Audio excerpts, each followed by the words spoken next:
Today, I'm going to show you how to worm your horses naturally without any chemicals. Let's go. I'm Becky. I used to live in the consumer rat race just like you. But one day, I had enough, so I sold it all, moved to the country, and built my own log cabin with my own two hands. Now, I spend my time discovering new ways to live a simple, healthy lifestyle with more free time and way less stress. Then, sharing what I've learned with you. Welcome to Becky's Homestead.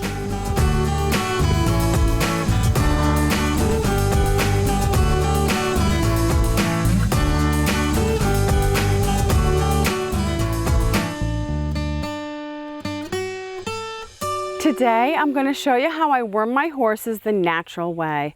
I keep my horses worm-free. That way they're more efficient on the feed, they feel better, and they look fantastic. This is what I use to worm my horses. This is Diatomaceous Earth, food grade. You can buy it at your local feed store or from Amazon.com. The link is in the description below. Diatomaceous Earth is not a chemical. It's the skeletal remains of a single cell organism. And they mine it out of the earth. It's not a chemical. It's like a little skeleton. Here are the ingredients we're gonna need. I just have an all stock grain in this bucket. We feed all stock because our animals are easy keepers and we don't want them too fat. The second thing we need is the diatomaceous earth. The third thing is water, just to keep everything wet because this is very powdery. First, I wet the grain. So I'm just gonna pour some water in here, quite a bit. Then, I like to mix up the entire batch for all 4 horses at once. Each horse gets 1/8 of a cup. So what I would do is I'm going to measure this out, 4 of these. I put a 1/2 cup in here for 4 horses. One thing I have to say while I'm measuring this out is if you get a brand new horse or you're worming a horse that has that big fat hind gut and is full of worms, always make double, triple sure your horse is completely hydrated before you worm them. When you kill a big worm load, it's very hard on the horse. It's very hard for the horse to pass that. And if the horse is dehydrated, that can actually clog up the horse. So maybe give it electrolytes for a week before you do this if your horse has a big fat worm gut. Next, I'm just going to stir this in here because this is very powdery. You don't want them to breathe it. So you want to get it all wet like that.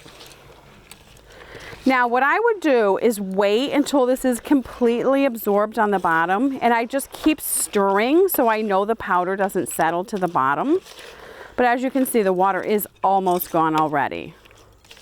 Then I would just get my little scoop and I give each horse an equal amount of this with the wormer in it.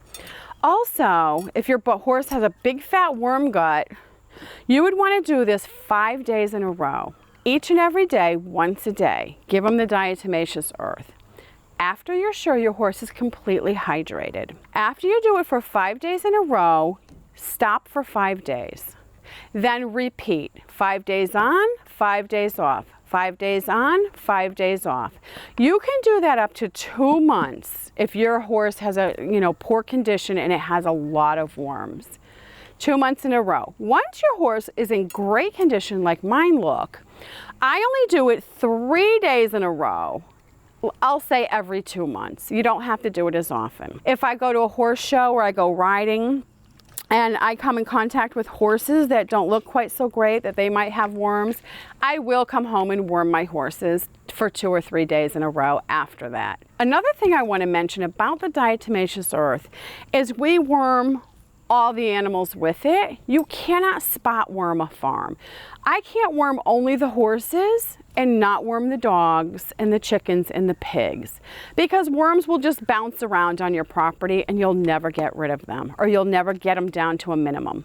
So don't spot worm your farm. Worm all your animals at the same time every single time you worm. And make sure that each horse eats all of it. Nobody can steal. Okay, we're gonna look at the condition of the pony. These are worm-free. Both of mine are worm-free, but I'm gonna show you how I got them this way. Slick coat, no little hairs sticking out anywhere. The pony stays in nice condition. Here's the most important aspect of how you can tell. Right here is a completely normal size stomach. It goes right back. There's no pot belly back here, where you'll see a lot of horses, just a pot belly on both sides right there. That's their hindgut, which is huge on a horse if you do some reading about it. When there's no worms in your horse, it will not have a pot belly of any kind. Okay, again, now this is a chubby mule, even though people might look at him and say, there's no way he's chubby. Mules are supposed to be very lean. But again, right here, there's no big pot belly hanging down and sticking out.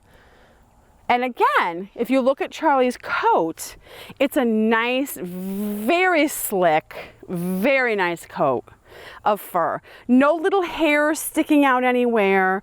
If you see long hair sticking out right here on the chest especially, stand Charlie, you'll see long hair sticking out right here, which looks odd. There should be no long hairs sticking out anywhere. So that is what you're gonna look for in your animal, and this is what you want the outcome to be.